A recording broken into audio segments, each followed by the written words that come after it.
Приветствуем вас, друзья! Сегодня мы предлагаем отправиться в путешествие по очередным страницам игровой индустрии. И перенесемся в конец 90-х, начало 2000-х, когда оказалось, что RPG достигли своего предела.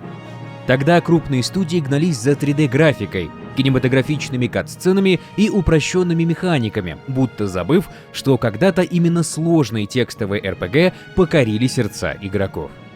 Planescape Torment, Fallout — эти игры не боялись быть медленными, умными и даже неудобными для рядового игрока. Но индустрия решила, что будущее за массовым рынком, а олдскульные ролевки — это пережиток прошлого. Как раз в это время в небольшой канадской студии BioWare, которая едва успела создать свою первую игру, симулятор мехов Shattered Steel, поступает предложение разработать что-то этакое по лицензии Dungeons and Dragons. Так появилась игра, породившая целую франшизу — Baldur's Gate. Но это был не единственный проект. В какой-то момент в студии решили, что вместо того, чтобы гнаться за трендами, надо сделать нечто безумное, а именно перенести на компьютер не просто правила D&D, но и саму настолку, с мастером, ведущим партию и бесконечными возможностями для творчества. Но как это реализовать, никто, включая самих разработчиков, не понимал. Именно в такой непонятной ситуации зародилась Neverwinter Nights. Сегодня речь пойдет не просто об очередной игре, а об имени, которое стало легендой, знакомое каждому, кто хоть раз играл в старую добрую настолку D&D. Мы поведаем о двух разных проектах под одним названием — Neverwinter Nights. Об игре 91 года, эксперименте, ставшем первой в истории графической MMORPG, и о ее переосмыслении 2002 года от студии BioWare, которая вдохнула в старое имя новую жизнь. Добро пожаловать на канал Virgin Wizard Studio. Мы приглашаем вас пройтись экскурсией по Невервинтерским ночам. Сопровождать вас в этом путешествии будут неизменный гид Штигли, автор всего творения Павел Булыбенко и монтажеры Денис Голубев и Сергей Константинов. Запасайтесь провизией, усаживайтесь поудобнее, готовьте кубики для бросков, а мы начинаем.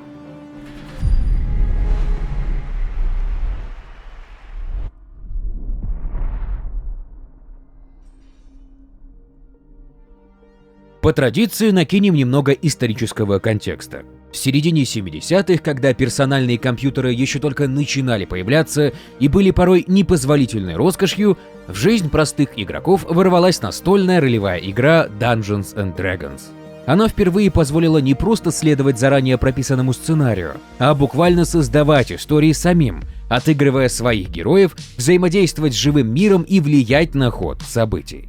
Именно эта механика свободы и импровизации задала стандарты для всех последующих RPG. Миллионы игроков часами сидели за картами, листами персонажей и кубиками, и многим казалось, что в будущем все это должно перейти в цифровую форму. Компьютеризация шла семимильными шагами, и уже с появлением первых домашних ПК в конце 70-х и начале 80-х годов эта идея стала более реальной. Разработчики начали делать первые шаги и экспериментировать. Сначала с текстовыми приключениями вроде Colossal Cave Adventure 76 года и Zork 80-го, где игрок для путешествия по игровому миру использовал текстовые команды вроде Take Sword или Go West. А потом с появлением более мощных компьютеров и какой-никакой графики стало возможно изобразить на экране не просто слова, но и, пусть и грубые, но все же карты, монстров и героев. Тогда в 1981 году и зародились первые CRPG, то есть компьютерные RPG, вроде Wizardry и Ultima, где игрок управлял группой героев, сражался с монстрами и исследовал мир.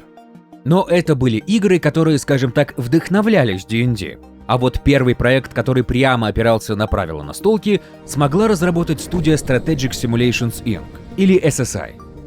В 1988 году они выпускают первую официальную игру по лицензии Advanced Dungeons and Dragons — Pool of Radiance.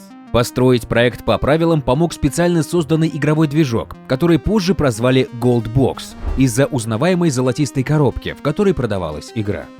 Этот движок стал настоящим технологическим рывком.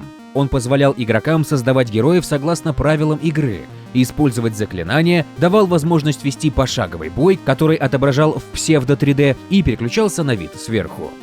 Благодаря этому игрок видел и своего персонажа, и врагов, и мог строить стратегии прямо во время сражения. Самое важное, что Gold Box позволил быстро и относительно недорого выпускать новые игры, вроде Curse of the Azure Bonds 1989 года или Gateway to the Savage Frontier 1991, используя ту же техническую базу с теми или иными доработками, при этом каждая игра получала свой уникальный сюжет, сеттинг и квесты. Но это были сингл-игры. В какой-то момент в среде разработчиков возникла мысль вроде «D&D — это же коллективная игра с друзьями, а на данный момент создаются одиночные игры». Да, они передают дух настолки, но не полностью. Поэтому следующим шагом должна быть игра, где одновременно собирается множество геймеров. Если посмотреть со стороны, то мысль довольно интересная и логичная. Именно в этот момент на сцене появляется человек, которому суждено было воплотить эту, казавшуюся тогда безумной, идею в жизнь. Знакомьтесь, Дон Даглоу. К тому времени Даглоу уже считался настоящим специалистом и ветераном индустрии. Он еще в 70-х, будучи студентом, делал первые ролевки для мейнфреймов, например, игра Dungeon 1975 года, которая представляла собой текстовую нелицензионную версию D&D, где, на минуточку, команда игроков пробиралась через подземелья, кишащие монстрами.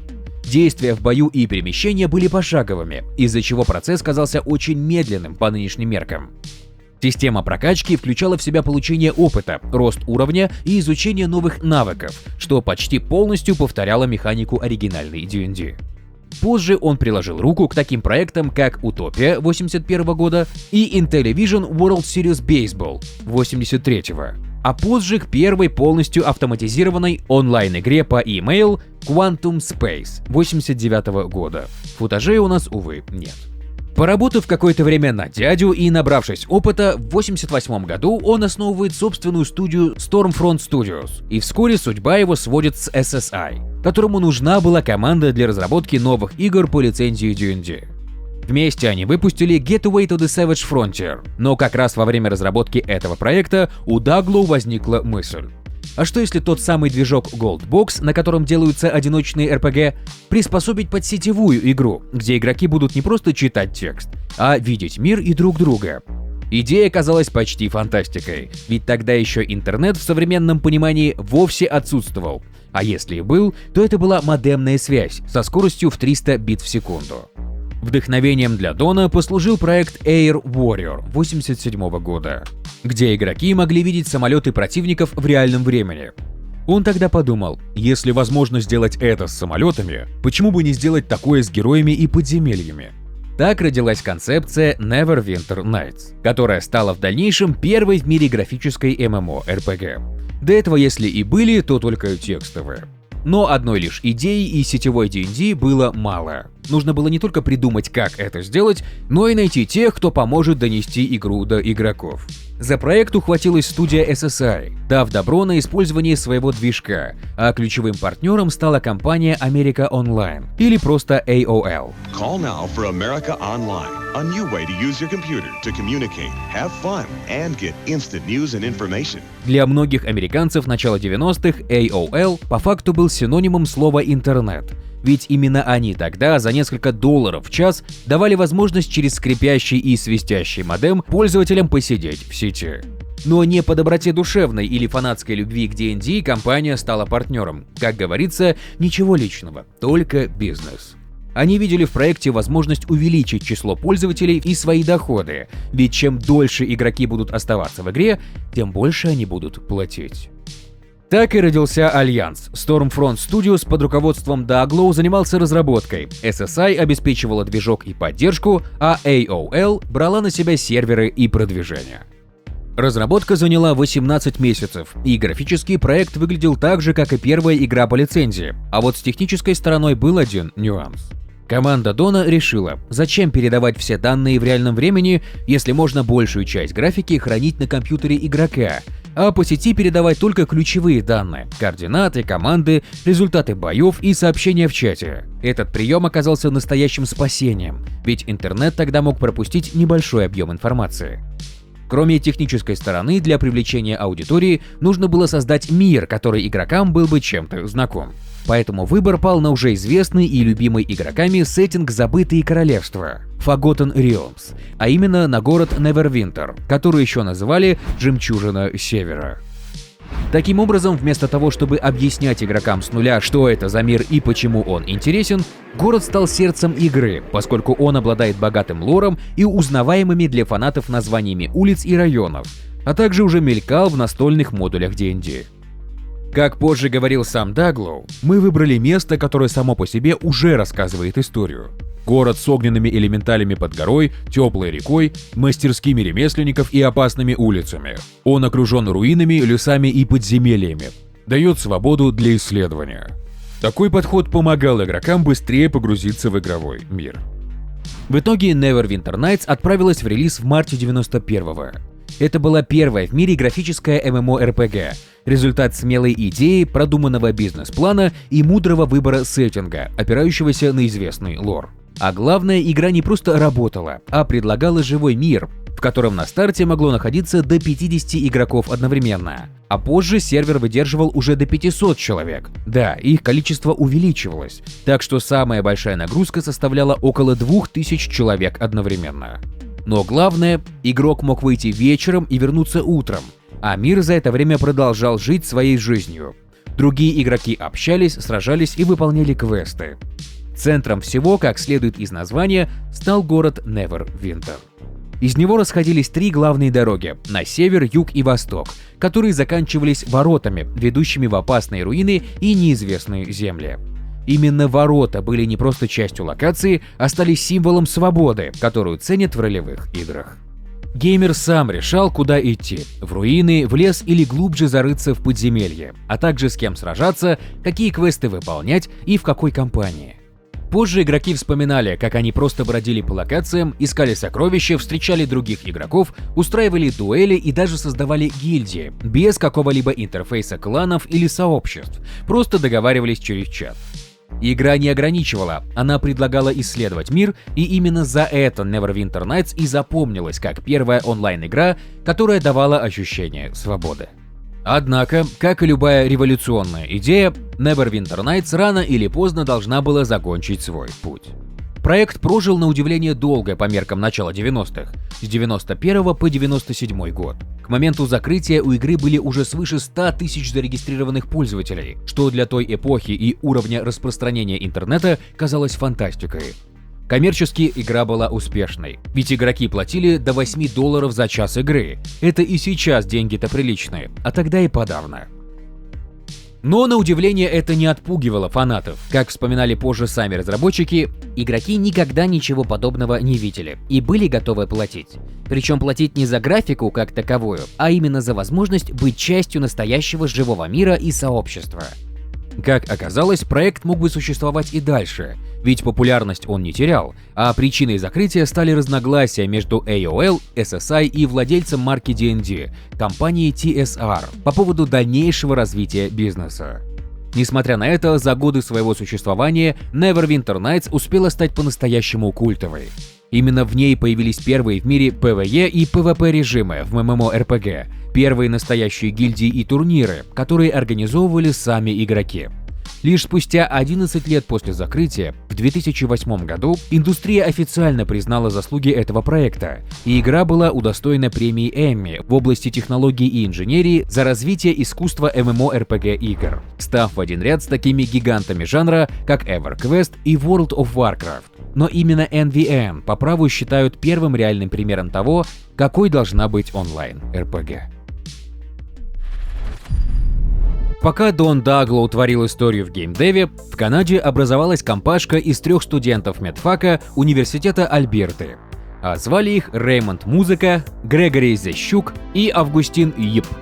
Казалось бы, у каждого из них была вполне запоминающаяся фамилия. Казалось бы, у каждого из них был вполне ясный путь – работа в больнице, научная практика, стабильная карьера и уважаемая профессия. Но параллельно с этим у них было общее увлечение – программирование и игры. Практиковаться в написании кода каждый из них начал в разное время. Например, Грег, будучи фанатом D&D, экспериментировал с созданием игр еще школьником на своем компьютере Apple II. А вот Августин и Рэй увлеклись кодом ближе к студенчеству. Данное хобби не проходило зря. Ребята во время учебы разработали программное обеспечение для медицинского моделирования, в частности, симулятор кислотно-щелочного баланса для своего университета.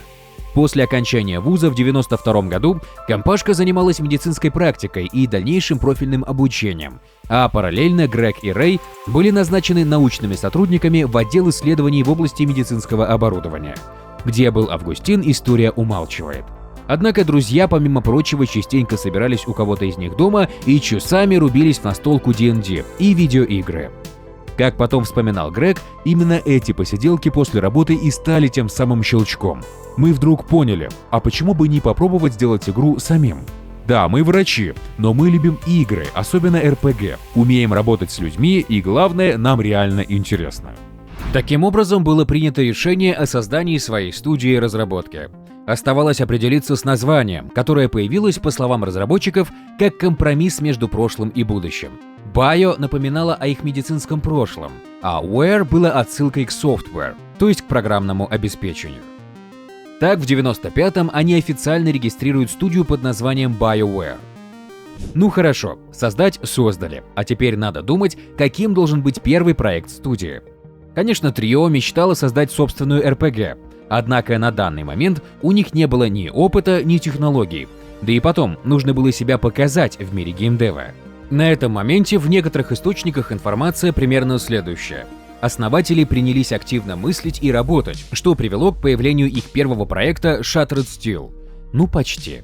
Реальная история немного отличается. В общем, на тот момент имелось по сути только желание разрабатывать игры, а вот технологической основы не было. И тут Грег вспомнил, что его двоюродный брат Марсель Зещук вместе с друзьями работает в гараже над собственным 3D-движком. Он пригласил их присоединиться к BioWare. И так в команде оказалось уже 6 человек. А забегая вперед, к моменту завершения первого проекта коллектив разросся в 5 раз. Вместе они начали разрабатывать первый рабочий прототип, который со временем ляжет в основу проекта Shattered Steel, вдохновленного тогдашними играми о мехах вроде Mech Warrior. Он получился достаточно убедительным для середины 90-х. Движок выглядел современно, с трехмерными моделями и эффектами, которые тогда только начинали входить в игры. Чтобы найти издателя, команда разослала демо сразу 10 компаниям. Ответ пришел от 7, но только Interplay решилась пойти дальше и подписать с BioWare полноценный контракт на разработку и издание. В процессе работы над проектом двое из участников команды решили открыть собственную студию, но их начинание не увенчалось успехом. Тогда один из них, Трент Остер, который в будущем будет курировать разработку уровней в Baldur's Gate и первым начнет работать над Neverwinter Nights, вернулся в BioWare, чтобы помочь довести игру до финала. В 1996 году игра-симулятор меха Shattered Steel вышла в релиз. Для команды это стало важным шагом. Пусть игра и не была крупным хитом, но она доказала, что новоиспеченная студия может создать и довести проект до логического завершения, а также осваивать новые технологии. Но мечта о создании RPG никуда не делась. Поскольку основатели студии были фанатами D&D, то и сотрудников подбирали соответствующих. Так, в числе первых в команде оказался Джеймс Оллен, геймдизайнер и страстный фанат настолки, и программист Скотт Грейг. Вот эти двое как раз и сыграют ключевую роль в становлении BioWare. Но давайте по порядку. Пока шла разработка первого проекта студии, параллельно Скотт работал над еще одним проектом под рабочим названием Battleground Infinity, который по задумке должен был стать ММО с божествами в скандинавском сеттинге. Была собрана очень условная демка, в которой игрок мог перемещаться по карте и убивать врагов с помощью некоего фаербола. Как вспоминали разработчики, геймплей был символическим, но сам подход к графике и архитектуре показывал, в каком направлении студия хотела двигаться. Так появился движок, позже названный Infinity Engine, который позволял делать большие изометрические карты с детализированными пререндеренными фонами и системой тактических боев в реальном времени с возможностью паузы. В это же время издатель Interplay получил лицензию на создание игр по Dungeons and Dragons и начал искать подходящего разработчика для нового крупного проекта. Прототип биоваровцев попался на глаза Уркхарту Фергусу, тогдашнему главе внутренней студии Black Isle, входившей в состав Interplay. Он разглядел в нем потенциал и предложил BioWare использовать эти наработки для полноценной RPG по вселенной Забытых Королевств. Так прототип превратился в однопользовательский проект, который позже получит название Baldur's Gate. Следует заметить еще один момент. В середине 90-х рынок RPG переживал не лучшие времена.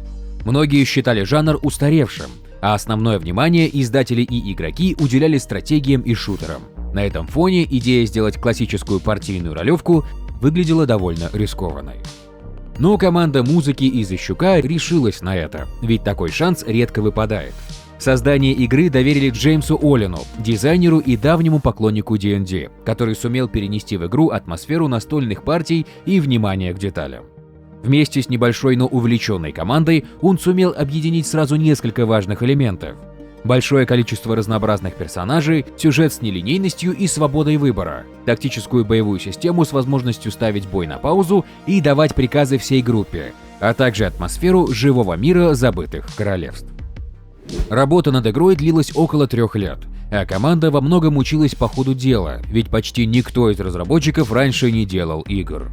Огромную помощь оказала Black Isle, которая делилась опытом и помогала выстроить необходимые процессы. Результатом стала игра, которая на момент релиза в 98-м была для жанра RPG настоящим прорывом. Ведь Baldur's Gate предлагала игрокам огромный мир, открытые локации, сложную систему диалогов, спутников и чувство свободы. Interplay сообщала, что за первые 2 недели было продано около 175 тысяч копий, а всего игра разошлась тиражом более 2 миллионов экземпляров. Игра получила множество наград и десятки восторженных рецензий. Это был невероятный результат для RPG конца 90-х. Игра не только изменила судьбу BioWare, превратив молодую студию в одного из ведущих разработчиков RPG, но и повлияла на весь жанр, вдохнув в него новую жизнь.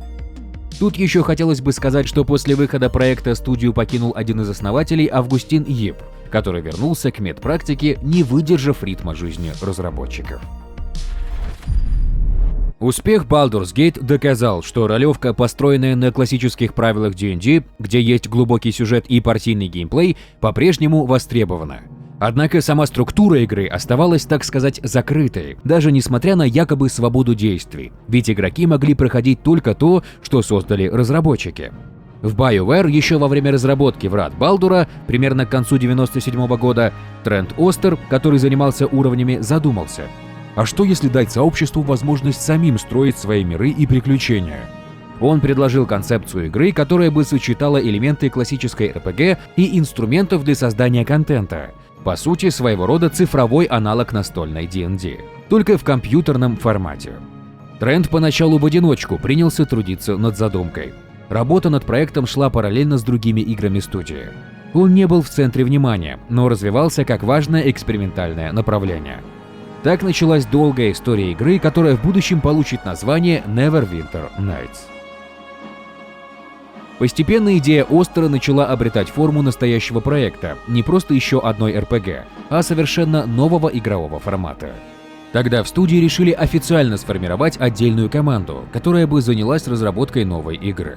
Руководство поручили Тренту, как говорится, раз идея твоя, то тебе и флаг в руки. С этого момента проект вышел из тени и начал развиваться параллельно с другими.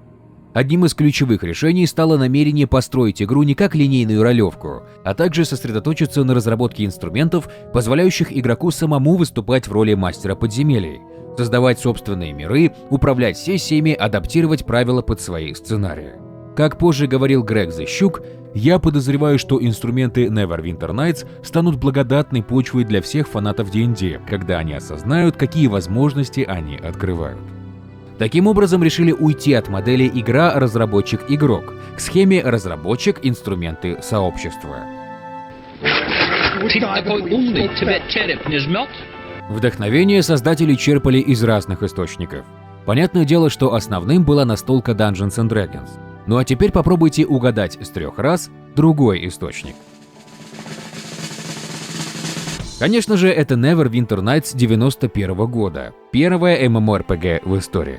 Хотя технической связи между этими проектами не было, их концепция уж явно была схожа.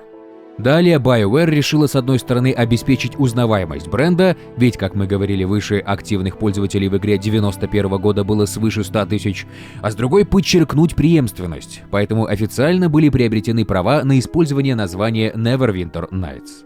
Работа шла, команду постепенно усиливали. Основной фокус сместился в сторону мультиплеерной составляющей и возможностей создания контента игроками.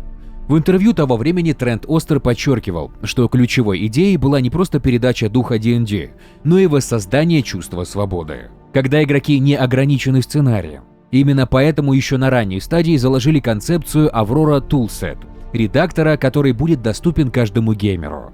В игре BioWare намеренно отказались от традиционного повествования в пользу современного движка и модульной системы. Пока разработка Neverwinter Nights набирала обороты, BioWare столкнулась с внешними проблемами, которые едва не поставили под угрозу весь проект. Точнее, это были финансовые проблемы издателя. Interplay, с которым студия успешно сотрудничала с момента своего образования, к концу 90-х столкнулась с серьезными финансовыми трудностями. Компания теряла позиции на рынке, а на фоне постоянных внутренних конфликтов и падения доходов начала сокращать поддержку даже перспективных проектов. Эта нестабильность вскоре отразилась и на отношениях с BioWare. В 1999 году студия официально подала в суд на Interplay за нарушение условий контракта, в частности за незаконную передачу прав на распространение игр сторонним организациям без согласия разработчиков. Как позже вспоминали Рэй и Грег, разбирательства отнимали много сил, и ситуация обострилась настолько, что дальнейшее сотрудничество становилось невозможным. Позже в интервью Музыка говорил: «Обе стороны старались сохранить рабочие отношения. Иногда между компаниями возникают вопросы, которые невозможно решить обычными переговорами. К счастью, нам удалось достичь мирового соглашения». Но это было полбеды, ведь следом лицензия на Dungeons & Dragons, основа для всего проекта биоваровцев, уплыла от Interplay. А это означало, что издатель, даже если бы выполнил договоренности с BioWare, больше не мог выпускать игры по вселенной D&D. Таким образом, судьба Neverwinter Nights напрямую зависела от нового правообладателя, которым стал Infogrames, крупный французский издатель, позже начавший использовать бренд Atari. Студия вышла на контакт с новым правообладателем, и после серии переговоров было подписано новое соглашение с Infogrames, поскольку, по словам Зящука, они увидели в проекте перспективный продукт и поддержали идею по созданию онлайн-платформы с мультиплеером и пользовательскими модулями. Это позволило BioWare сохранить оригинальную концепцию проекта и продолжить разработку. Следующим шагом команда взялась за техническую составляющую проекта, и тут стало понятно, что их старый движок Infinity, который использовался в Baldur's Gate, для такой масштабной задумки не годится. Он хорошо работал с классическими изометрическими RPG, но у него были серьезные ограничения, вроде неизменяемого угла обзора, простая 2D-графика и невозможность поддерживать модификации. Нужна была новая технология, за разработку которой принялась студия в 1999 году. Так появилась Aurora, полностью трехмерный движок, созданный специально для Neverwinter Nights. Это был технологический скачок, поскольку теперь игра поддерживала динамическое освещение, тени, объемный звук и полноценную 3D-графику. Также камера могла свободно перемещаться, а окружение реагировало на действия игрока. Но еще важнее стали инструменты, встроенные прямо в архитектуру движка.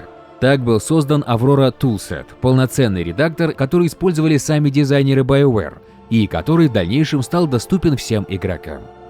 С его помощью любой желающий мог построить собственную кампанию, создать персонажей, прописать диалоги, а затем пригласить друзей пройти это приключение. Причем таких домашних серверов можно было запустить десятки, а то и сотни. В игре даже существовал специальный клиент для ведущего, Dungeon Master, который мог в реальном времени вмешиваться в происходящее и, например, добавлять монстров, менять события, общаться с игроками. Это делало проект особенно близким к настольной D&D. Таким образом, движок позволил воплотить в жизнь идею, которая была в основе концепции Neverwinter Nights.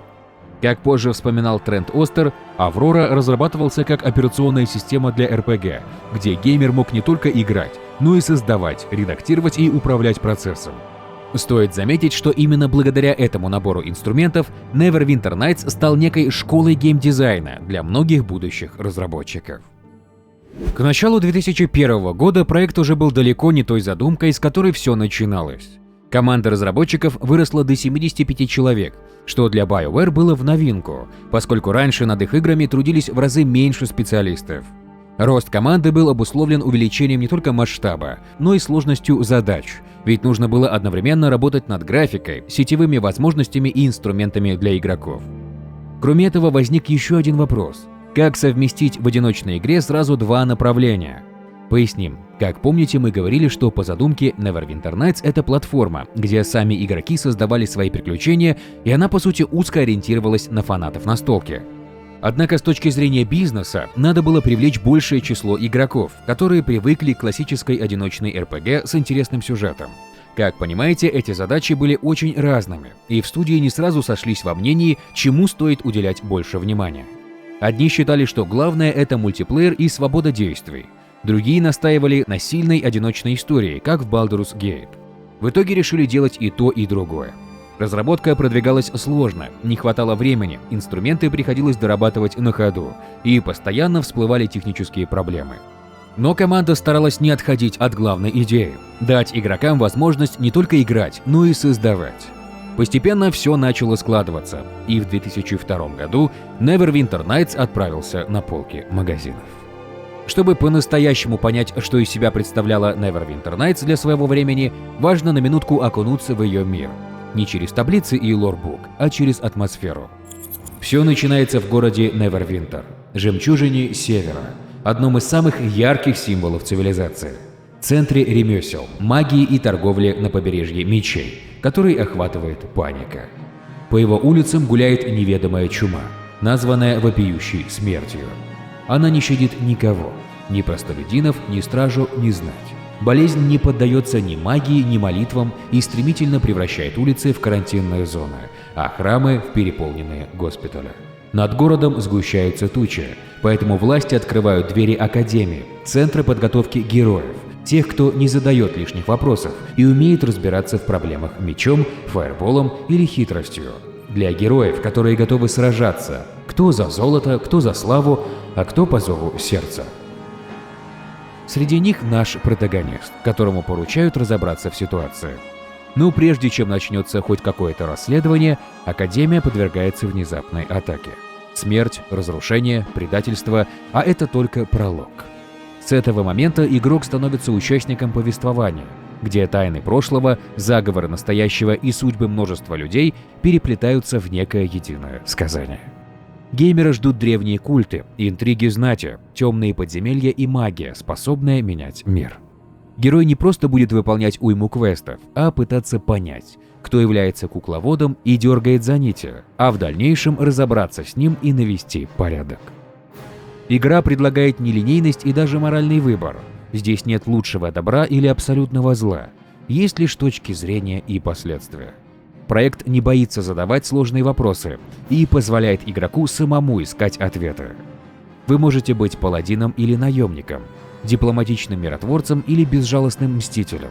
Ваша репутация, отношения с неписями и даже дальнейшие ветки квестов – все зависит от поступков.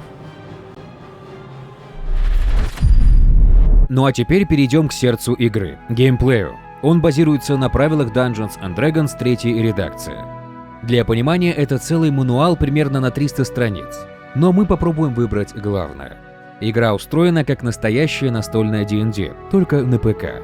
Именно поэтому все здесь работает немного иначе, чем в классических RPG, поскольку почти каждое действие зависит от бросков кубика, а точнее от виртуального D20, 20-гранника, который определяет успех или провал. Трент Остер по этому поводу говорил: «Мы хотели не просто создать игру, похожую на D&D, мы хотели воплотить саму D&D, так, чтобы каждый мог запустить свою кампанию, следовать правилам или же от них отойти, как в настолке. Мы хотели, чтобы игрок сам стал мастером, чтобы он мог не только играть, но и создавать свои миры». По классике игра начинается с создания персонажа, и тут открывается по-настоящему огромный простор для фантазии. Вначале вас встречает мощный редактор, где кроме кастомизации выбираем расу, например, человек, эльф, дварф, полурослик, дроу и так далее. Потом класс, к примеру, воин, колдун, паладин, монах. Их в целом около десятка. Далее наступает черед мировоззрения, от доброго до злобного, от законопослушного до хаотичного, а также навыки. Кроме этого, у героя есть набор характеристик – сила, ловкость, телосложение, интеллект, мудрость и харизма. Эти параметры влияют буквально на все. Насколько метко персонаж стреляет, как ловко обезвреживает ловушки или даже может ли уговорить кого-то сдаться. Например, можно сделать полуэльфа-рейнджера с уклоном в скрытность, или наоборот, сурового дворфа-паладина, не терпящего несправедливости. Самое интересное, что выбор не просто формальность. От него зависит, как герой будет восприниматься в мире. Одни неписи будут вас уважать, другие обходить стороной.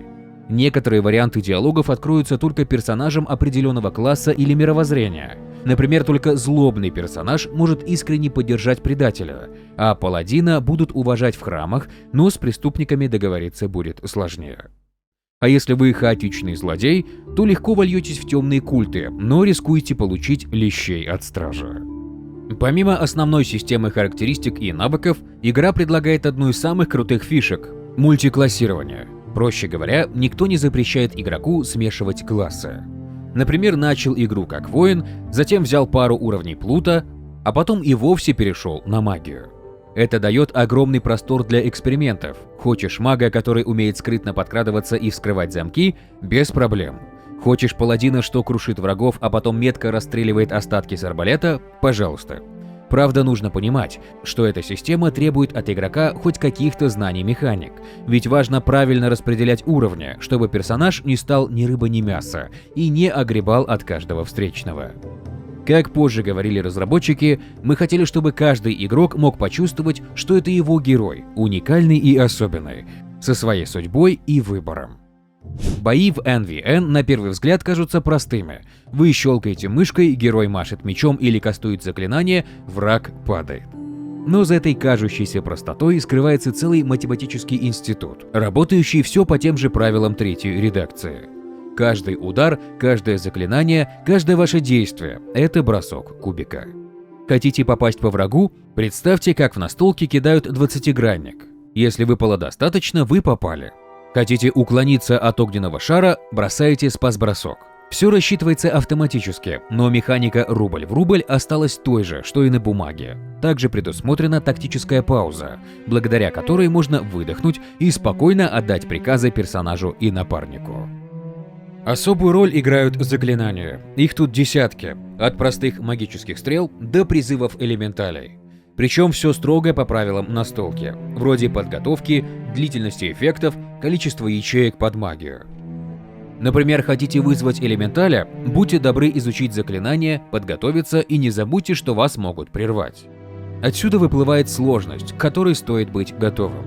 Игра порой не церемонится и даже бывает беспощадной. Например, в подземельях полно ловушек, а некоторые враги кастуют заклинания, которые просто ваншотят и никакая броня не поможет. Массовые замесы могут с легкостью закончиться плачевно, если, например, не наложить защиту от огня или не проверить сопротивление магии.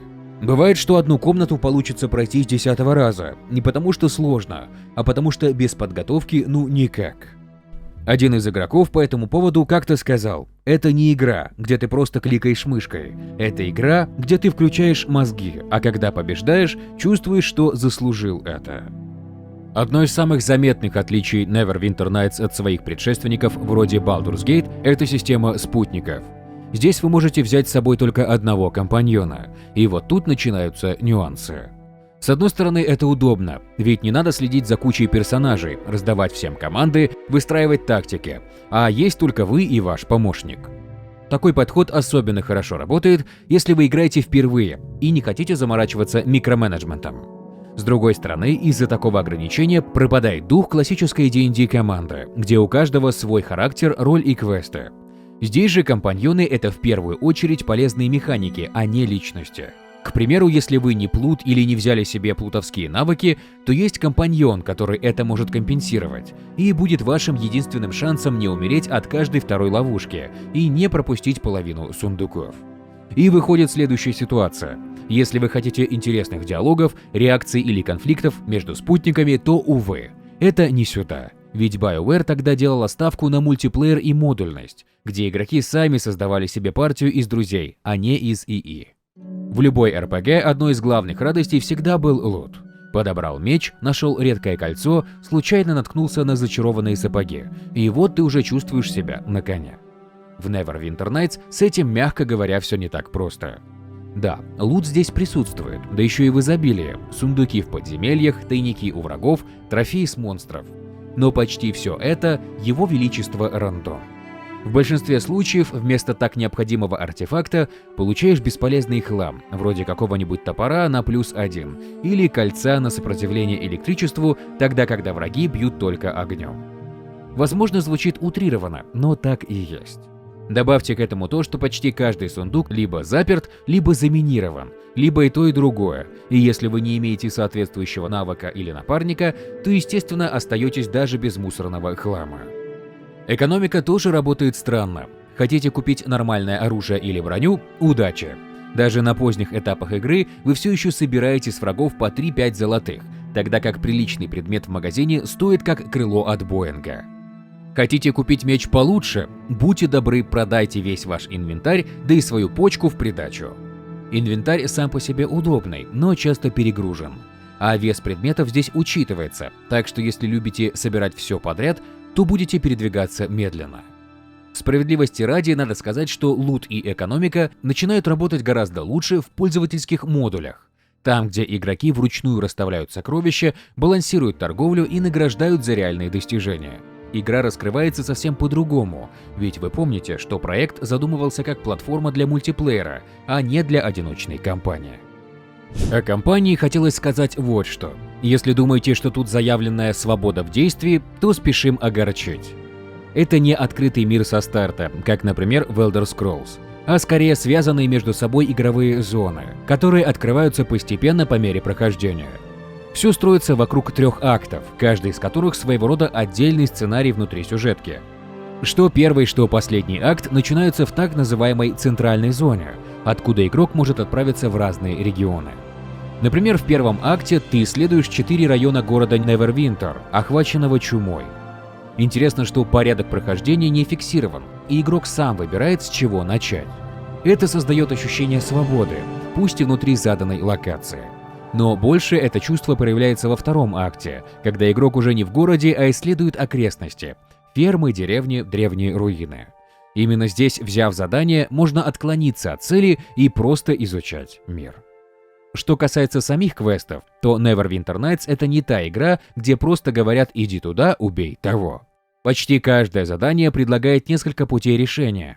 Иногда бывает, что игроку дают выбор – убить врага или пощадить, а в других можно использовать харизму, чтобы убеждать, врать или торговаться. Некоторые враги даже могут стать союзниками, если найти к ним подход. Да, местами это работает не идеально, например, выборов не так много, как хотелось бы, но для своего времени это была одна из самых гибких RPG по части свободы действия. Если одиночная кампания могла кого-то оставить равнодушным, то вот что действительно вызывало восторг, так это мультиплеер и Dungeon Master Client. Собственно, ведь для этого проект изначально и задумывался. Данный клиент – не что иное, как цифровой аналог ведущего из настольной D&D. Допустим, вам с друзьями неохота проходить кампанию, а хочется такого этакого нестандартного. Ну что ж, создайте собственное приключение. Один из вас запускает свой сервер и берет на себя роль мастера. Добавляет монстров, дает квесты, выдает предметы и даже лично общается с игроками от лица неписей через чат. Все зависит от фантазии, а остальные играют своих героев. Причем здесь процесс не требовал программирования. Все работало через простые инструменты и редактор Aurora Toolset, встроенный прямо в игру. Создание своих карт, диалогов и событий было доступно даже новичкам, и именно это стало отличительной фишкой Neverwinter Nights. Скажем пару слов о визуале. Когда речь заходит о графике игры, важно помнить, что она вышла в 2002 году. Переход от изометрической 2D графики Baldur's Gate к полноценному 3D был для BioWare серьезным шагом вперед. NVN стал первым проектом студии, где все происходящее от улиц до тюрем и лесов отображалось в полноценной трехмерной среде. Движок Aurora действительно умел многое. Динамическое освещение, смена погоды, ночные тени, отражение в воде – все это было редкостью в RPG того времени. Иногда игра даже могла порадовать своей атмосферой, вроде заката над портом или мелкого дождя в лесу, и все это создавало настроение. Но как только игрок оказывался внутри помещений или в подземелье, то волшебство куда-то испарялось. Интерьеры локаций были предельно однотипными. Десятки серых коридоров, похожие данжи, однообразные комнаты с минимальной мебелью и редкими декоративными элементами. Причем сами локации, похоже, строились из блоков, как из конструктора, что только усиливало ощущение шаблонности. Анимации тоже были простыми. Персонажи двигались неуклюже, лица были почти без эмоций, кат-сцен практически не было.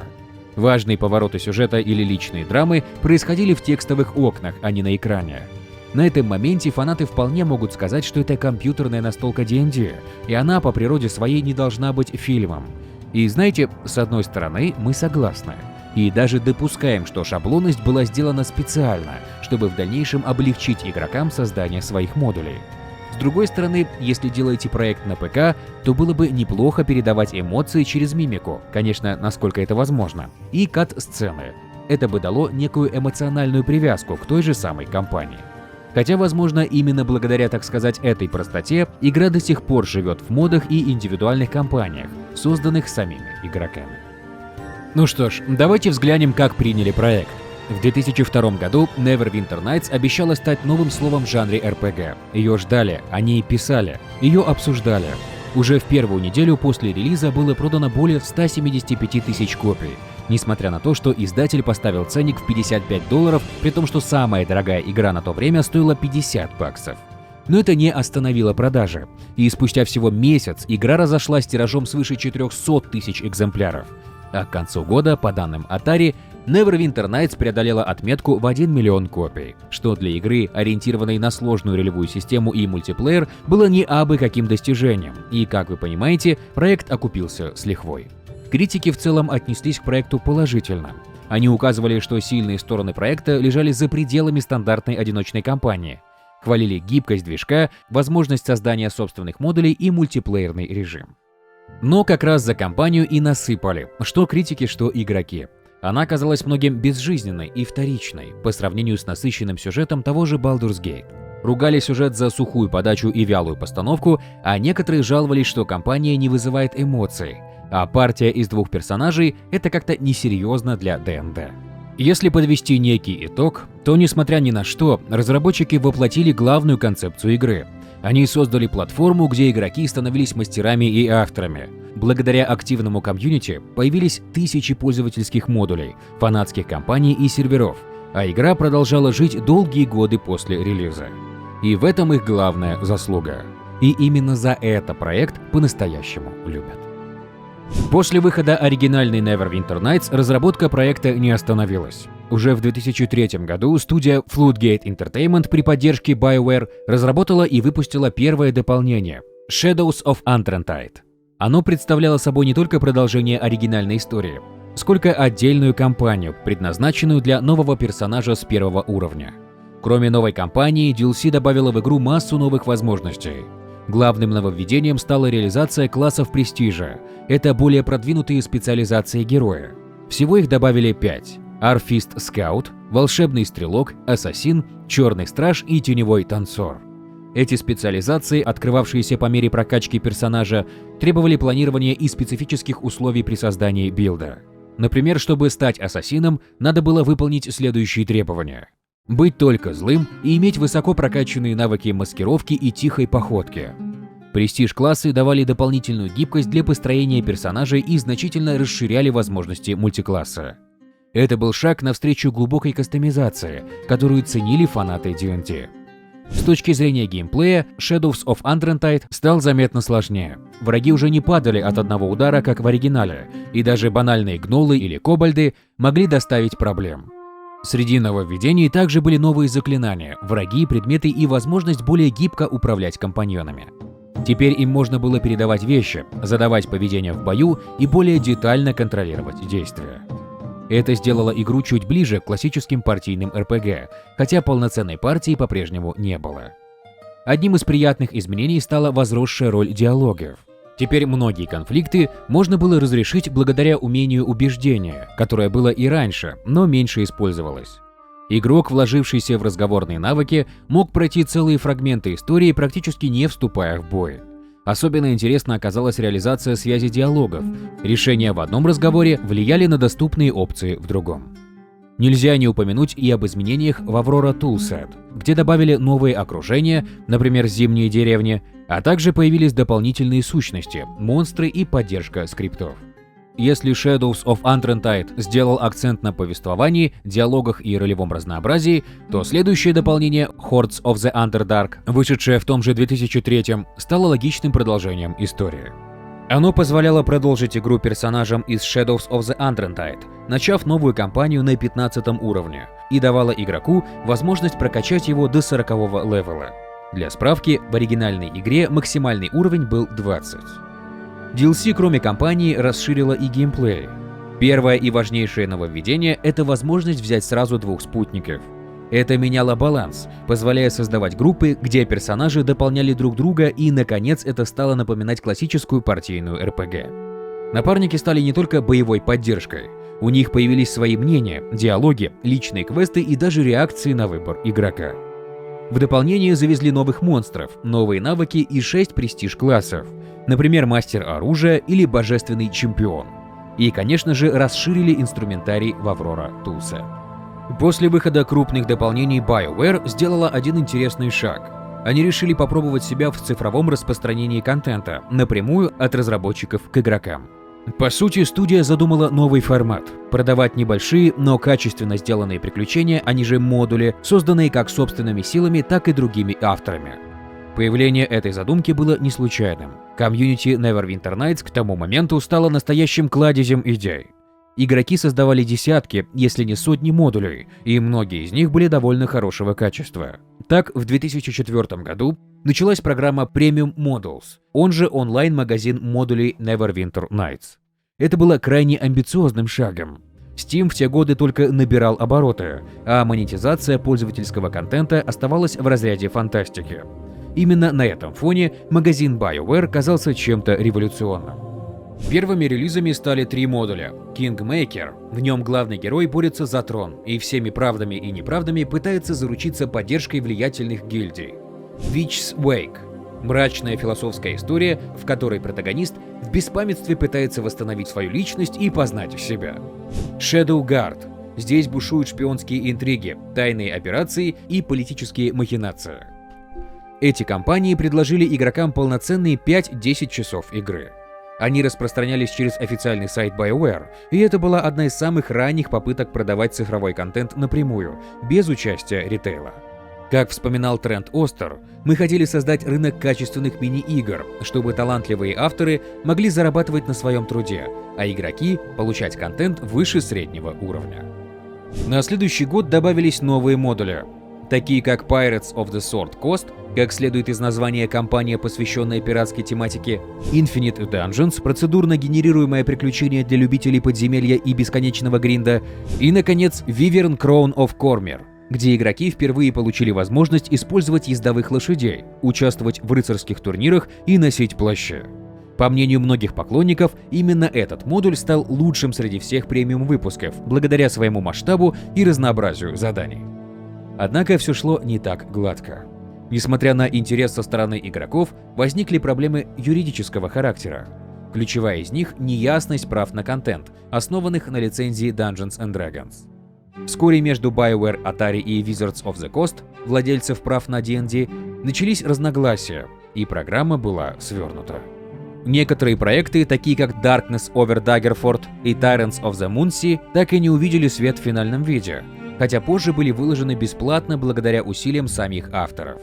Ирония в том, что Darkness over Daggerford, модуль от канадской студии Ocean, оказался одним из лучших фанатских проектов по NVN и стал неофициальным эталоном премиального контента. Несмотря на все сложности, идея цифрового распространения отдельных кампаний оказалась довольно интересной. BioWare, первой среди крупных RPG-разработчиков, опробовала модель цифровых мини-DLC, распространяемых напрямую, и она показала, что игроки готовы платить за качественные, пусть и небольшие истории в уже полюбившихся мирах.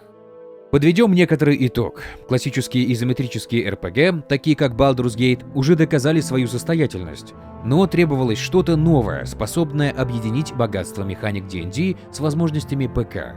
Именно NVN 2002 стала ответом на этот вопрос. Игра предложила не просто сюжет, а целую платформу, где каждый мог стать создателем своего приключения. Ключевым наследием проекта стал инструментарий Aurora Toolset, который BioWare передала игрокам. Возможность создавать собственные кампании, квесты, диалоги и миры стала по-настоящему революционной. Благодаря этому комьюнити породило тысячи пользовательских сценариев, многие из которых не уступали, а порой и превосходили официальную кампанию. Все это делало Neverwinter Nights особенной. В какой-то момент BioWare решили объединить свои лучшие проекты в одном сборнике. Так, в 2005 году была выпущена Neverwinter Nights Diamond Edition, в которую вошли оригинальная игра, оба официальных дополнения и ряд премиум-моделей. По сути, это была полная версия игры, которая подходила как новичкам, так и преданным фанатам. На удивление, спустя годы интерес к проекту не угас, и в этом большая заслуга комьюнити, которая на протяжении многих лет его поддерживала модулями и модами. И вот на радость всем фанатам, в 2018 году студия Beamdog, основанная Трентом Остером, да, тем самым человеком, который когда-то предложил концепцию Neverwinter Nights, выпустила Neverwinter Nights Enhanced Edition. Это была улучшенная версия, которая включала поддержку 4К разрешения, переработанный интерфейс, интеграцию с современными платформами и поддержку мультиплеера. А также были сохранены все дополнения и официальные модули. Студия Трента также восстановила поддержку моддинга, добавила облачное хранилище серверов и открыла игру для новых платформ, включая консоли. Таким образом, Neverwinter Nights больше, чем RPG. Это полноценный инструмент свободы творчества в современном мире. А буквально недавно, в феврале 2025 года, вышло Neverwinter Nights Doom of Icewind Dale. Новое официальное дополнение для Neverwinter Nights Enhanced Edition. Его действие происходит спустя несколько лет после событий оригинальной части. Герой Невервинтера приходит в себя в долине Ледяного Ветра, в беспамятстве и брошенным на произвол судьбы. И теперь ему предстоит разобраться во всем этом бардаке. Так что теперь фанаты вспомнят, как игралось в оригинал, а новички смогут попробовать классику RPG. Мы не могли пройти мимо одного интересного факта. Как оказалось, игровой редактор Neverwinter Nights нашел свое применение не только в гейминге, но и в сфере образования. Преподаватели ряда университетов использовали его в учебных целях. Например, 2 профессора журналистики из Университета Миннесоты в рамках соответствующего курса применили редактор для создания симуляции, где учащиеся отыгрывали роли репортеров. Сценарий был следующий. Поезд, перевозивший химикаты, сходит с рельс и терпит аварию. В результате город накрывает облако токсичного газа. Редактор отправляет туда журналистов, чтобы собрать материал для написания статьи. Теперь задача перед абитуриентами стояла следующая. Необходимо было взять интервью у 23 местных жителей. И вроде бы ничего сложного. Но если репортеры ведут себя слишком самоуверенно, жители отказывались отвечать. Если же они не смелые или задают неправильные вопросы, то нормальных ответов можно было не получить совсем. После завершения интервью и сбора информации студенты должны были написать статью расследования. Такой подход был довольно нетривиальным способом развить у слушателей навыки проведения интервью и анализа данных. А вот в университете Альберты, что в Канаде, игра легла в основу курса по геймдизайну. Здесь студенты учились создавать мини-компании и игровые механики, развивая не только технические, но и креативные навыки. Но это уже ближе к теме. И вот еще пример. Специалисты из Массачусетского технологического института применяли Aurora Toolset для моделирования социальных и культурных ситуаций. Возможности движка позволяли проводить не просто симуляции, а интерактивные занятия, в которых ученики могли не только наблюдать, но и влиять на происходящее. Как видите, использование NVN в учебной среде стало ярким примером того, как игровые технологии могут быть применены за пределами игровой индустрии. Вместо скучных лекций студенты отправлялись в интерактивный мир, где применяли свои теоретические знания на практике. А хотели бы вы так учиться? Напишите ваш ответ в комментариях. А теперь давайте перенесемся обратно в застенки BioWare примерно в начало 2000-х. Разработка Neverwinter Nights идет полным ходом. Параллельно в недрах компании зреют другие идеи. Пока одни работали над Aurora Toolset, другие обсуждали и делали первые шаги в сторону смены приоритетов в разработке для ухода от создания игр по лицензии. То есть студия хотела создавать собственные вселенные с авторским повествованием, упором на сюжет и своей механикой. Как раз в это время шла работа над проектом Knights of the Old Republic. Да, еще по лицензии, но именно здесь разработчики решили протестировать свои задумки с сильным акцентом на историю, персонажей, диалоги, сцены, личные выборы и кинематографичную подачу. И, как мы с вами знаем, игра получилась довольно интересная. Затем в 2001 году стартовала Jade Empire, уже полностью оригинальная вселенная с восточной эстетикой и мифологией, которая показала, что биоваровцы могут сделать свое, а не только адаптировать чужое. А спустя год началась еще Dragon Age. Таким образом, произошла смена парадигмы, но бросать на полпути Neverwinter Nights в связи с этим не стали и довели до логического завершения. Как мы выше говорили, проект оказался коммерчески успешным, и логично, что вопрос о сиквеле стал лишь делом времени. Вот только в самой BioWare к тому моменту, как раз после выхода последнего дополнения Hordes of the Underdark, создавать продолжение не хотели, ведь студия переключилась на разработку новой вселенной под названием Mass Effect. Да к тому же продолжались работы над Jade Empire и Dragon Age. Рэй Музыка по этому поводу говорил: «Мы шли туда, где могли рассказывать истории, а не только создавать платформу. Neverwinter Nights дал нам массу знаний, но мы были готовы двигаться дальше». Теперь интерпретируем развитие событий в 2004 году, после выхода последнего дополнения KNVN. Издатель Atari приходит к Рэю и Грегу и говорит: «Ребята, вы сделали просто отличный проект, который зашел игрокам и фанатам D&D. Давайте делать сиквел». На что биоваровцы отвечают: «Сиквел — это, конечно, хорошо, однако нам хватило и оригинала, который делался тяжело из-за массы ограничений по лицензии D&D, а также необходимости бесконечно согласовывать каждую мелочь с Wizards of the Coast. Поэтому мы решили сконцентрироваться на разработке своих задумок. А если вам нужен толковый разработчик, который знаком с механиками настолки, да еще и имеет большой опыт в разработке RPG, то мы вам рекомендуем наших друзей и старых знакомых, которые буквально недавно создали свою студию Obsidian Entertainment и готовы трудиться».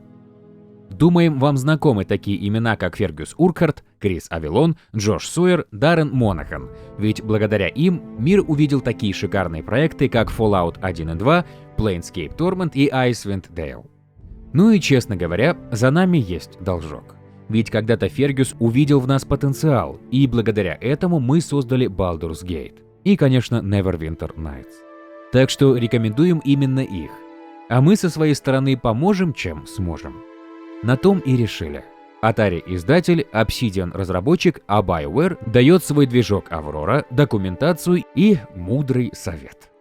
Так и началась работа над Neverwinter Nights 2. Биоваровцы передали проект и старый добрый движок обсидиановцам, для которых последний был и подарком, и заморочкой. С одной стороны, движок уже был проверенным временем. Под него написаны тысячи модов, он отлично дружил с правилами Dungeons and Dragons, а редактор позволял создавать свою игру как конструктор. С другой стороны, было ясно, что с таким старичком далеко не уедешь. Графика устарела, а возможностей не хватало, да и просто хотелось чего-то современного. Именно поэтому в Obsidian решили пойти путем его модернизации и переработки. Так на свет появился Electron Engine, движок-преемник Aurora. Обновления затронули систему освещения, рендеринг, поддержку современных шейдеров, обработку текстур, интерфейс и систему анимации. Но, как часто бывает, за улучшение пришлось платить. Новый движок оказался довольно капризным. Игра могла тормозить даже на мощных компьютерах того времени. Фреймрейт проседал в бою, а в некоторых местах зависали анимации, ну и, конечно, баги. Справедливости ради стоит сказать, что в дальнейшем большинство проблем исправили патчами. Кроме рядовых игроков, страдали и те, кто пробовал создавать собственные модули в обновленном редакторе Electron Toolset, который стал мощнее, но сложнее и более ориентирован, так сказать, на инженеров или упертых энтузиастов. Если раньше модеры могли за вечер набросать свою историю, то теперь приходится разбираться с кучей новых настроек, скриптов и деталей. Тем не менее, несмотря на заморочки и некоторую техническую проблематику, решение использовать переработанный движок оправдало себя. Благодаря переходу на Electron, Neverwinter Nights 2 сохранила атмосферу и дух оригинальной игры, но выглядела и ощущалась современнее. Для игрока все казалось знакомым, но с заметными улучшениями. Модеры, хоть и кричали о сложностях, продолжали свое творчество, создавая все новые кампании и модули. Но не только техническая составляющая претерпела изменения. Как вы помните, первая NVN задумывалась как платформа и ориентировалась на мультиплеер, при этом сюжетная кампания была немного вторичной. Именно эту несправедливость решили исправить разработчики. Студия с самого начала хотела сделать настоящую классическую RPG в духе Baldur's Gate и Planescape Torment. В одном из интервью Фергюс Уркхарт прямо говорил, что они хотели рассказать историю. Комплексную, насыщенную, с живыми персонажами, моральными выборами и множеством последствий. Это и стало главной идеей разработки, что означало не только точную реализацию правил D&D, уже новой редакции 3.5, но и создание истории, где важен каждый выбор. Обсидиановцы понимали, что именно сюжет, атмосфера и взаимодействие с персонажами превращают игру в настоящее приключение. Для начала решили изменить подход к протагонисту. Если в оригинальной части он был непонятно кем без предыстории и прочего, то в сиквеле разработчики, так сказать, показали его жизнь. Родился в деревне, вырос среди людей, друзья и все такое. И это отражается в диалогах и отношениях с другими персонажами. Кроме того, у героя есть цель.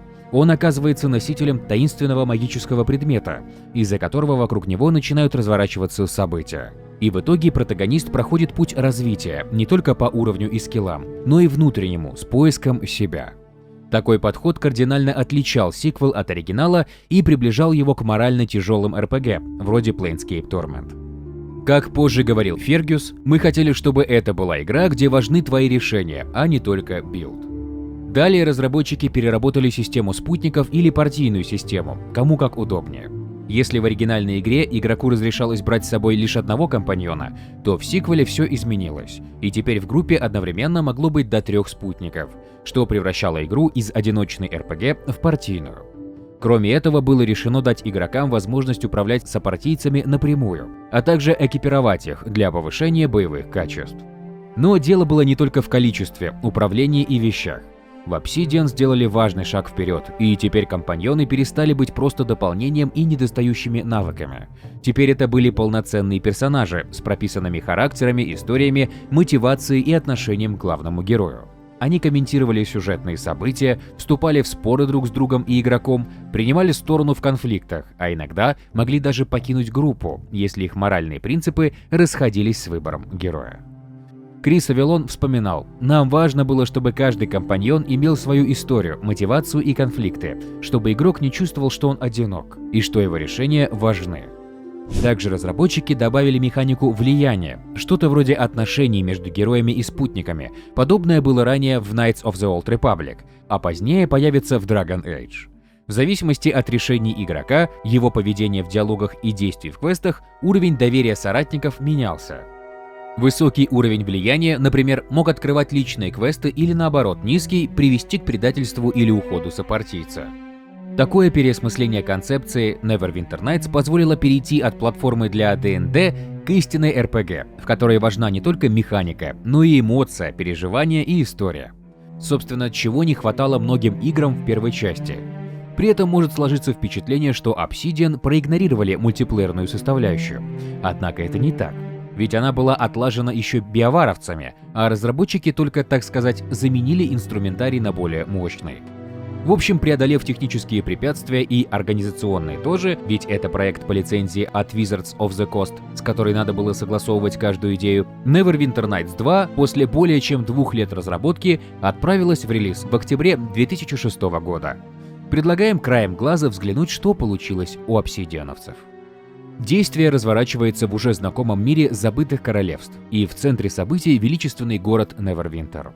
Сиквел не является прямым продолжением оригинала, а начинает совершенно новую, самостоятельную историю.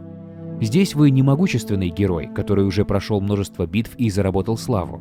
Нет, ваше путешествие начинается в скромной деревне, где вы выросли.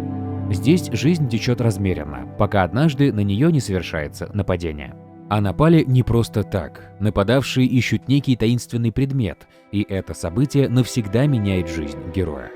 С этого момента игрок оказывается втянут в водоворот событий. Вам предстоит распутать клубок интриг, связанных с загадочными предметами и их зловещей связью с древним, могущественным злом. Но кроме самого сюжета в Neverwinter Nights 2, разработчики рассказывают историю жизни о том, как протагонист постепенно обретает силу и влияние в мире, который не прощает ошибок.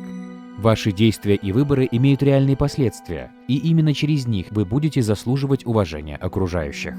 На своем пути игрок встретит ярких и глубоко проработанных спутников, каждый со своей историей и мотивами, которые присоединяются к нашему отряду, помогая вам в этом эпическом приключении. Сюжетную сторону немного приоткрыли, теперь давайте взглянем на изменения в геймплее. Если сравнивать Neverwinter Nights 2 с ее предшественницей напрямую, то разница становится очевидной. Взять, например, кастомизацию персонажа. Игроку предлагался огромный выбор рас, около 16, включая смешанные виды вроде полуэльфа.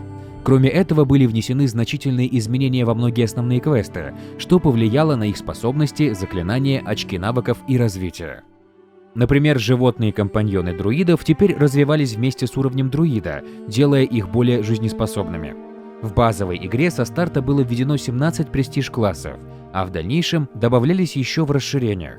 Напомним, что в первой части 5 престиж-классов появились только с дополнением Shadows of the Unrentide. Разработчики также переработали некоторые навыки, а другие объединили. Например, эмпатия с животными стала классовой способностью рейнджеров и друидов, а карманную кражу соединили с ловкостью Рок.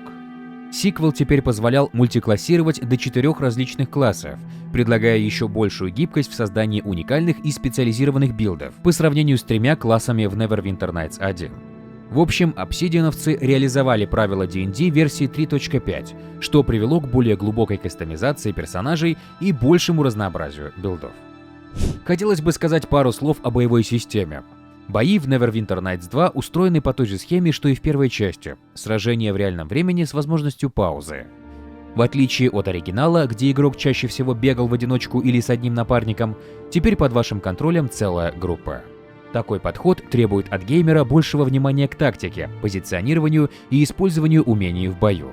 А значит, становится важна не просто сила отдельного героя, а слаженная работа команды. Один боец танкует и контролирует врага, другой наносит урон в ближнем бою, третий лечит, четвертый бьет магией с расстояния. Такое распределение ролей заставляет каждый раз применять определенную стратегию. Таким образом, вырисовывается еще одна черта, унаследованная от классических RPG – тактический микроменеджмент. Игроку частенько вручную нужно задавать поведение компаньонов, переключать цели, указывать, какие атаки или заклинания на кого применить, следить за эффектами и уязвимостями. Расставлять персонажей так, чтобы, например, маг не оказался в центре сражения, успеть активировать защиту до начала боя и не допустить, чтобы боец полез вперед без поддержки. А все потому, что ИИ сопартийцев хромал, и, возможно, на 2 ноги сразу. Ведь бывали случаи, и довольно часто, что они бегали куда попало, забывали использовать умения или вступали в бой, когда нужно было отступить. Из-за этого приходилось часто включать паузу и вручную управлять каждым их шагом. Со временем сообщество нашло решение, создав моды, которые улучшали поведение напарников и делали сражения комфортней. Несмотря на проблемы, сама задумка работала, и каждый бой ощущался как тактическая задача, особенно на более высоких уровнях сложности. Одним из самых амбициозных нововведений в сиквеле стала личная крепость. После определенного этапа прохождения главный герой получает в свое распоряжение разрушенный форт, который впоследствии можно восстановить, укрепить и превратить в полноценную базу. Это нововведение не просто для декорации, а является важной геймплейной и повествовательной составляющей, в которой объединены стратегические, экономические и даже дипломатические элементы. С момента, когда крепость переходит под контроль игрока, на него ложится ответственность заботиться о гарнизоне, инфраструктуре, экономике и защите своих земель. Так что кроме постоянного бега по локациям и махания шашкой, придется заниматься приглашением торговцев, наймом и обучением солдат и укреплением обороны. И это делается не просто так, ведь именно тут будет кульминация истории. Среди геймплейных особенностей еще хотелось бы выделить систему ремесла. Вы можете спросить, а что в ней такого, ведь она была и в первой части. Дело в том, что разработчики над ней довольно так неплохо потрудились, и в результате система ремесла в сиквеле стала одной из самых проработанных среди RPG своего времени. При этом она является важной частью геймплея. Игрок может не только находить, но и сам создавать полезное снаряжение. От зачарованных мечей до амулетов с особыми эффектами. Процесс создания начинается с рецепта. Его можно найти в книге, выучить по ходу игры или просто экспериментировать, смешивая разные ингредиенты на авось. Вдруг что-то получится. Далее нужны соответствующие материалы. Для этих целей используются магические эссенции, драгоценные камни и редкие компоненты, которые можно найти в игровом мире или добыть из побежденных врагов. Ремесло зависит не только от очков навыков, сколько от магических способностей персонажа. Если ваш герой, например, волшебник или жрец, то вы сами можете создавать и зачаровывать предметы. А если нет, то вам помогут сопартийцы. Один знает нужное заклинание, другой смог добыть редкий материал, третий подскажет рецепт. Это создает ощущение, что работа над снаряжением – это целый коллективный труд. Что особенно интересно, крафт позволяет адаптировать вещи под ваш стиль игры. Например, хотите меч с огненным уроном? Пожалуйста. Нужна броня, защищающая от магии? Не вопрос. В отличие от первой части, здесь ремесло ощущается полезным и дает реальное преимущество. Чуть не забыли упомянуть диалоговую систему. В отличие от первой части, где реплики были достаточно прямолинейными и слабо влияли на историю, в Neverwinter Nights 2 разработчики пошли значительно дальше. Теперь разговоры — это один из главных рычагов влияния на сюжет. Каждая реплика, которую вы выбираете, может что-то изменить. Иногда это просто тон обращения, дружелюбный, грубый или нейтральный, а иногда важный моральный выбор, который определит, как отреагируют союзники или куда повернет сюжет. Как и ранее, система тесно связана с характеристиками героя. Некоторые реплики становятся доступны только при определенном уровне интеллекта, харизмы или владения социальными навыками, например, убеждением, дипломатией или запугиванием. Все это открывает дополнительные варианты диалогов, и с их помощью можно избежать драки, договориться о награде или убедить врага сдаться. Это подталкивает игрока не просто к прокачке только боевых умений, а и к развитию личности персонажа. Особенно ярко проявляется система влияния на спутников. То, как вы разговариваете с ними и реагируете на их замечания, напрямую отражается на их лояльности, готовности помогать или наоборот бросить вас. В итоге получается, что важно не только, как хорошо протагонист владеет оружием или магией, но и что именно он говорит. Когда Neverwinter Nights 2 добралась до прилавков в 2006 году, ожидания, как и с первой частью, были немалыми. С одной стороны, узнаваемый бренд и имя легендарной вселенной, с другой — новая студия-разработчик и долгий путь, полный компромиссов. В итоге релиз получился неоднозначным, как по части продаж, так и по критике. Коммерческий проект оказался крепким середнячком. Увы, точных цифр мы не нашли. Но если верить прессе, то проект не провалился, но и хитом не стал. При этом бурных долгосрочных продаж не получилось из-за технических проблем на старте. Критики в целом встретили игру тепло. Они отмечали проработанный сюжет, ролевую и партийные системы, а также кастомизацию. Но практически все макали носом за слабую оптимизацию и баги. Куда более бурной была реакция игроков. Одни, особенно фанаты сложных RPG, называли игру шедевром, настоящим духовным наследником Baldur's Gate. Другие ругали разработчиков за технические проблемы, не до конца проработанный мультиплеер и отход от платформенной составляющей первой части. Споры не утихали годами, особенно в модерском сообществе. Ну а если подвести маленький итог, то сиквел стал качественным духовным наследником оригинала, который как бы учел пожелания комьюнити и критиков в сильной ролевой и сюжетной составляющей. После неоднозначного релиза Neverwinter Nights 2 разработчики понимали, что надо показать, на что действительно способна команда. Результатом стал выход в 2007 году дополнения Mask of the Betrayer. Сюжетно оно продолжает события основной кампании, но делает это по-другому. Здесь нет стандартного спасения мира, вместо этого игрок сталкивается с внутренним проклятием, которое разрушает его изнутри. Главный герой узнает, что его душа больше не принадлежит ему полностью. С этого момента и начинается его путешествие. Это была не просто новая кампания, а зрелая и философская история, где на первый план вышли такие темы, как личность, вера, одиночество и цена бессмертия. Разумеется, дополнение принесло и геймплейные улучшения. Был поднят уровень развития персонажа до 30-го и открылись новые эпические способности. Разработчики добавили новые расы, 2 новых базовых класса и 5 престиж-классов, тем самым расширив выбор при создании персонажа. Одним из главных нововведений стала механика духовного голода. После событий оригинальной кампании главный герой становится пожирателем духов, существом, проклятым неутолимой жаждой поглощать души и эссенции. У игрока появляется новый ресурс – шкала духовности энергии, которая постоянно убывает. Если она опустеет, персонаж начнет получать значительные штрафы к характеристикам и в конечном итоге погибнет. В зависимости от стиля игры и моральных выборов, игрок должен был питаться душами или искать альтернативные способы сдерживания проклятия. Это добавляло дополнительный уровень напряжения, ведь решения имели не только сюжетные последствия, но и прямо влияли на героя. Многочисленные диалоги, вариативные концовки и насыщенная атмосфера сделали Mask of the Betrayer культовой среди поклонников сюжетных RPG. Некоторые критики в какой-то момент говорили, что это DLC показало, каким должен был быть сиквел с самого начала. После выхода Mask of the Betrayer и очень теплого приема обсидиановцы не зазнались и спустя год выкатили новое дополнение под названием Storm of Zair. В нем решили отойти от всякой философии и душевных мук и вернуться к классической RPG с акцентом на исследование и партийную систему. Дополнение не продолжает основную сюжетную линию, а предлагает новую историю. Главной особенностью DLC стало то, что игрок вместо создания одного главного героя и дальнейшего набора по сюжету сопартийцев создает весь свой отряд с нуля и волен сделать любую комбинацию рас и классов, подгоняя партию под свой стиль игры. Следующим нововведением стала глобальная карта с возможностью свободного пошагового перемещения. Игрок мог самостоятельно исследовать мир, натыкаться на случайные встречи, скрытые локации, лагеря врагов и древние руины. Разработчики уделили внимание и экономике игры, дав возможность игроку основать собственную торговую компанию, что позволило открывать филиалы в разных городах, заниматься перевозкой грузов, зарабатывать на сделках и, конечно же, конкурировать и физически защищать свои инвестиции. В общем, делать бизнес, и таким образом RPG превращалась в экономическую стратегию. Проект встретили неоднозначно. Хвалили за возвращение к классике RPG и новой механики торговли, но журили за слабый сюжет, скучные задания и устаревший визуал. Данное DLC было последним дополнением, созданным Obsidian.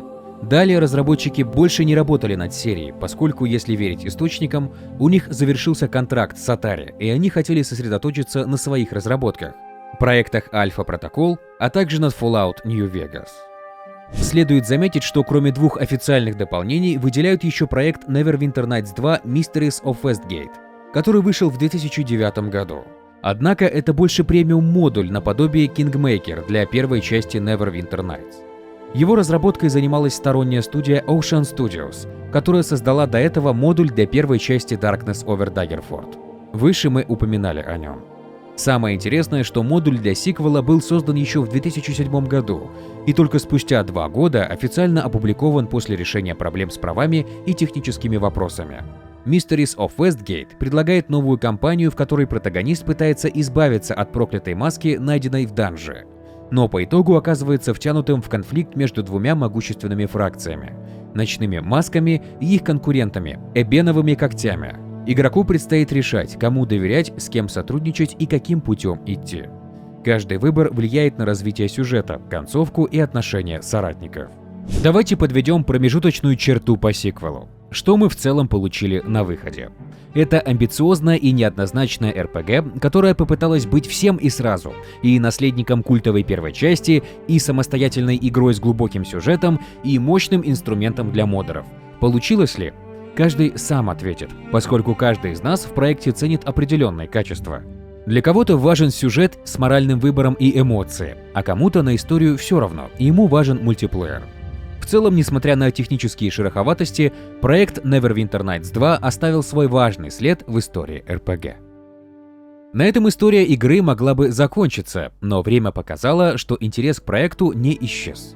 Спустя почти 20 лет после релиза стало известно о подготовке официального переиздания. В июле 2025 года выходит Neverwinter Nights 2 Enhanced Edition, разработкой которого занимается студия Asper Media, уже успевшая зарекомендовать себя в работе с классическими RPG. В обновленную версию войдет базовая кампания и все 3 дополнения. С технической стороны проект получил обновленные текстуры и улучшенную систему освещения, переработан пользовательский интерфейс для адаптации под управление геймпадом и поддержки современных разрешений экрана. Помимо этого, игра официально выходит на PlayStation 5, Xbox Series и Nintendo Switch. Также обеспечена полная поддержка Steam Deck и кроссплатформенного кооператива, что позволяет объединить игроков с разных устройств в совместных приключениях, а также Steam Workshop, что особенно важно для тех, кто привык создавать или использовать пользовательские сценарии. Данное переиздание — это попытка адаптировать важную страницу в истории RPG к требованиям современного геймера, при этом сохранив дух игры.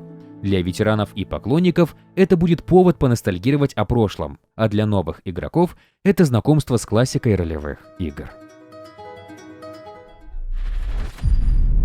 В принципе, можно было бы на этом завершать нашу экскурсию. Однако нашему автору на глаза попался проект Neverwinter 2013, который, на минуточку, является ММО. Неужто современное переиначивание Neverwinter Nights 91 года? Попробуем разобраться. В 2008 году, после последнего дополнения Storm of Zair, Obsidian пошла своей дорогой. То есть, по сути, с уходом обсидиановцев на вольные хлеба серия Neverwinter закончилась. Но издатель, у которого до сих пор на руках была лицензия D&D, хотел продолжения банкета и стал искать, кто может создать новый проект. Не продолжение, а именно новый, поскольку Atari не имела прав на название Neverwinter Nights. Вскоре они обратили внимание на небольшую студию Cryptic Studios и быстренько ее прихватизировали в конце 2008 года. Эти ребята специализировались на создании MMORPG и к тому времени успели выпустить City of Heroes и уже работали над двумя другими проектами, которые, возможно, вам знакомы. Champions Online и Star Trek Online. Своим новым подопечным владельцы поставили задачу создать не огромный многопользовательский проект, а небольшую кооперативную RPG, вдохновленную Neverwinter Nights, рассчитанную на 5 игроков. Ключевыми фишками должны были стать классовая система, редактор пользовательских миссий, сюжетная кампания и легкий вход в игру без необходимости жить в онлайне сутками. Ну и, конечно, о новой разработке было официально заявлено в 2010 году, с планами на релиз в конце 2011. Однако вскоре ситуация кардинально изменилась. В мае 2011 года Cryptic была продана китайскому издателю Perfect World Entertainment, специализирующемуся на free-to-play MMO со всеми проектами в разработке. Новый владелец, посмотрев, что ему попало в руки, не стал долго церемониться и сказал, что проект Neverwinter должен будет превратиться в полноценную массовую онлайн-игру, рассчитанную на западный рынок с упором на экшен-сражения и монетизацию через косметику, бустеры и прочее. Параллельно подсуетился и быстренько получил лицензию у Wizards of the Coast. Молодцы китайцы. Бывший руководитель Cryptic вспоминал: «Мы хотели делать кооп-РПГ, и в какой-то момент действительно делали именно ее. Но после сделки с Perfect World мы поняли, что у нас есть шанс создать нечто большее. Это был вызов, но и возможность». CEO студии добавлял: «Neverwinter стал первой игрой, которую мы проектировали с самого начала как free-to-play. Это означало полное переосмысление экономики, кривой прогрессии, контента. Всего». Получается, что разработчики изначально задумывали условно-бесплатный проект, но делали его под ширмой коопа? Интересно, случайно не это послужило причиной продажи студии китайцам? Целая детективная история получается. В итоге Neverwinter из скромной RPG превратилась в ММО, где вместо традиционной боевки с паузой динамичные сражения, а вместо скриптовых кампаний постоянный поток контента. В основе проекта лежал переработанный движок от Champions Online. Он не был революционным, но был гибким, и для него имелись все необходимые инструменты, которые позволяли адаптировать механику под новые цели, ведь проект должен был стать экшен-MMORPG с максимальной динамикой. Именно поэтому разработчики отказались от привычной таргет-системы в пользу нон-таргет сражений, вдохновленных проектами Vindictus и Rusty Hearts. Игрок больше не выбирал цель, он сам наводился на врага и сам выбирал момент для уклонения и контратаки. Следующим моментом стало внедрение правил Dungeons & Dragons 4-й редакции. Как говорили разработчики, мы тесно сотрудничали с Wizards of the Coast, чтобы перенести механику 4-й редакции в игровой формат. Одной из ключевых особенностей стали уровни доступности умений, от постоянных до эпических, разыгрываемых в нужный момент боя. Была еще одна особенность. Вместо гигантского открытого мира игра предлагала сессионный формат, короткие приключения на 15-30 минут. То есть кампании, подземелья и PvP-арены все работало по модели «зашел, прошел, вернулся в город». Такой формат позволял сохранять интенсивность геймплея, не перегружая игрока лишней беготней или рутиной. Но, пожалуй, самым амбициозным элементом стал редактор миссий The Foundry. Разработчики по этому поводу говорили: «Мы знали, что у Neverwinter Nights была великая традиция пользовательского контента и хотели перенести этот дух в новую эпоху. Редактор должен быть интуитивным, но мощным и доступным каждому, без опыта в разработке». Это была дань уважения Neverwinter Nights и ее Aurora Toolset. Игроки могли создавать собственные подземелья, квесты, диалоги, даже целые мини-кампании. Интерфейс был простым, система рейтингов прозрачной, а за популярные приключения авторам даже можно было пожертвовать деньги. В какой-то момент пользовательский контент начал затмевать официальный, настолько богатым оказался творческий потенциал комьюнити. Как видите, идея, предложенная Трентом Остером в конце 90-х, оказалась вполне жизнеспособной даже в ММО. После 2 лет разработки игра отправилась в 2013 году в открытый доступ для скачивания. Предлагаем слегка ознакомиться с сюжетом. События разворачиваются в известном городе Невервинтер, который сильно пострадал после магической чумы. Город потерял своего правителя, разделился на фракции и оказался на грани разрушения. Кроме того, в нем начали восставать мертвецы, и угроза стала реальной как никогда. Даже в это мрачное время найдется место героизму. Игроку предстоит помочь в восстановлении порядка и сразиться с новыми угрозами. История Neverwinter связана с книжной трилогией Роберта Сальватора, известного своими книгами по вселенным забытых королевств. Произведения и игра дополняют друг друга, в них одни и те же места, персонажи и события. Благодаря этому вселенная ощущается цельной. Разработчики говорили: «Мы вместе с Wizards of the Coast и Робертом создавали подлинное ДНД-приключение. Для нас было важно, чтобы игроки чувствовали, что они по-настоящему в забытых королевствах, и этот мир зависит от их решений». Теперь скажем пару слов о геймплее. Игра является экшен MMORPG с видом от третьего лица. На старте игроку доступны следующие классы: Бард, Варвар, Воин, Волшебник, Клирик, Следопыт, Плут, Паладин, Чернокнижник. Сделаем ремарку. На момент выхода игры количество классов было меньше. Их постепенно добавляли с выходом новых модулей. Каждый класс построен по правилам 4-й редакции и имеет свои особенности, включая систему умений. Например, способности делятся на повседневные, раз за схватку и раз в день. Есть и уникальные механики, вроде боевых очков, накапливаемых в бою для активации особых умений. Игровые расы тоже привычны – люди, эльфы, дворфы, тефлинги и прочие. Кастомизация довольно мощная, с множеством ползунков и деталей. Кроме этого, выбираются таланты, активные и пассивные умения, комплектуемые в боевую раскладку. При этом есть ограничения. В бой можно взять только ограниченное число умений. Так разработчики заставляют подходить к навыкам и продумывать билд под свой стиль игры. В игре есть все, что ожидается от MMORPG. Сюжетные миссии, подземелья, PvP, крафт, ивенты. PvE является основой геймплея, но арены и режим захвата тоже находят своего игрока. Крафт – отдельная история. Вы не лично куете меч, а нанимаете работников-неписей, которые за вас все делают, пока герой развлекается в приключениях. Формат проекта позволяет играть в удобном темпе. Хотите, с головой уходите в гильдийские рейды, а хотите, зашли на полчасика, пробежали данж и получили удовольствие. Именно благодаря такой гибкости игра получила признание среди как хардкорщиков, так и более казуальных игроков. Скажем пару слов о бизнес-модели проекта. Neverwinter изначально создавался как фри-то-плей проект, и это важно. В отличие от многих других ММО, здесь весь основной контент доступен бесплатно. Классы, зоны, квесты, подземелья – все открыто. Игрока не заставляют платить за прогресс или сюжет. За что же тогда просят деньги? За визуальный стиль, а проще – за косметику. Одежда, маунты, питомцы, а также различные удобства, вроде бустера для ускорения прокачки, VIP-подписки и декоративные плюшки. Но ключевое – ничего из этого не делало вас сильнее, чем других, особенно на старте. Один из разработчиков говорил: «На наших первых проектах мы научились, что монетизация должна идти после того, как игра стала интересной, а не наоборот». Игроки оценили подход. Конечно, со временем появились спорные решения, особенно с платными сундуками или маунтами, которые давали некоторые бонусы. Но на фоне рынка того времени, где многие ММО работали по принципу «донат ради победы», Neverwinter долго удерживал репутацию честного проекта, где траты только по желанию, а не по принуждению.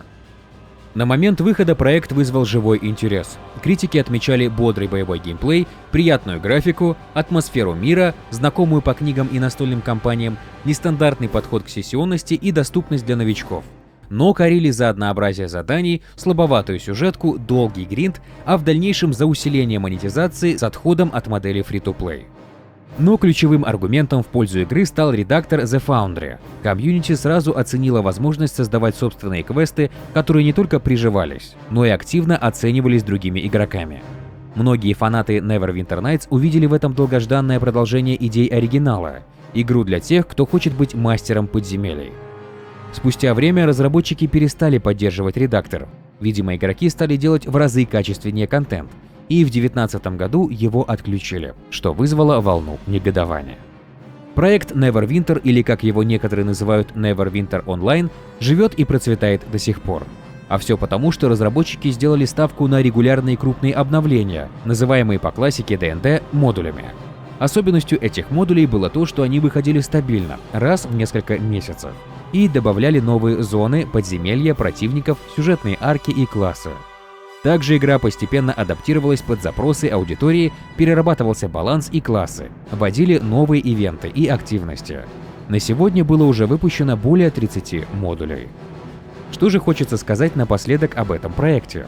Он не является явным продолжением серии Neverwinter Nights, как бы так сказать, в физическом смысле. Но он духовно продолжает игру 2002 года. Особенно это чувствуется в творчестве через редактор The Foundry.